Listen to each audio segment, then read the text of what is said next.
In August, he showed us some of the more interesting places to visit down in Southern California. He checked out Los Angeles. And now our very own Jeff Maher, who we should say comes from Colorado, yes, is trying to get a taste of the Golden State. So now he set his sights on San Francisco. And his goal was to find some of the lesser known attractions there, and he found one in a form of a bookstore that has a very unique history.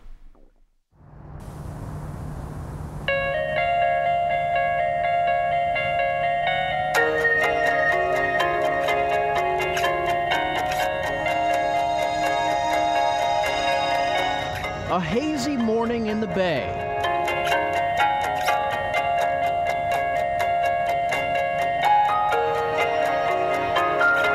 Fishermen flood the boardwalks in hopes of an early morning catch.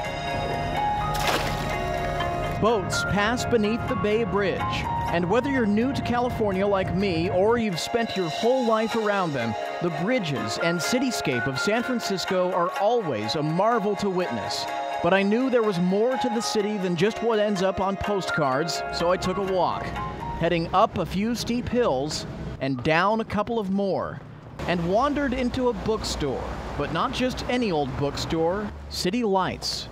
I walked in and saw the bookshelves and went, wow, and forgot all about the fact that this also has a sort of a history museum component as well as a bookstore vibe. City Lights Bookstore was founded in 1953 by poet Lawrence Ferlinghetti. It was a bookstore that broke the literacy rules of a post-World War II society and helped launch the beat culture, defining the San Francisco hippie movement of the 1960s. Books about experimentation with drugs and alternative forms of sexuality even led to obscenity trials that would liberate publishing in the United States.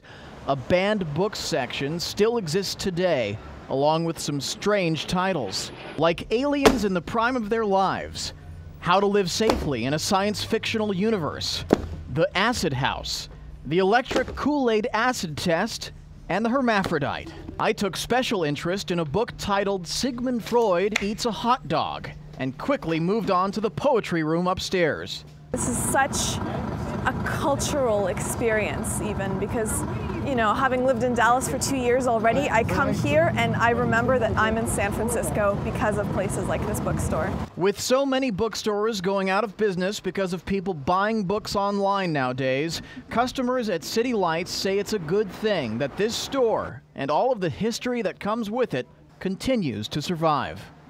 There are fewer and fewer of these, and yet they deliver an experience that, you know, I guess is very fundamentally human and no website can provide. He's right, but let's see if that message gets out to a lot of young people. City Light Bookstore is on the list of San Francisco's designated landmarks, so that protects the building from any significant structural changes. That's something you need to go check out. I do, and Jeff Maher's not done yet. Tomorrow on News 10 Good Morning, Jeff continues his San Francisco travel series, and make sure you hold on to your hats.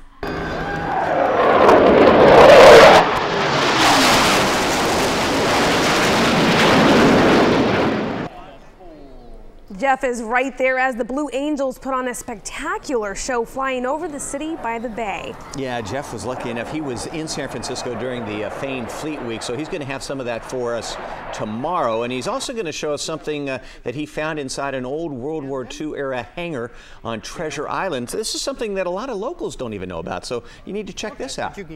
So it's kind of like people that are from here don't even know about it, so it's cool that we get that sneak preview per se into something that isn't very advertised. So it's really cool. A hidden treasure on Treasure Island. That's right. Fancy that. And Jeff also got a warm welcome from San Francisco's friendly parking authority. You haven't been to the city really unless you've gotten a ticket. Oh boy. So he's been to the city now.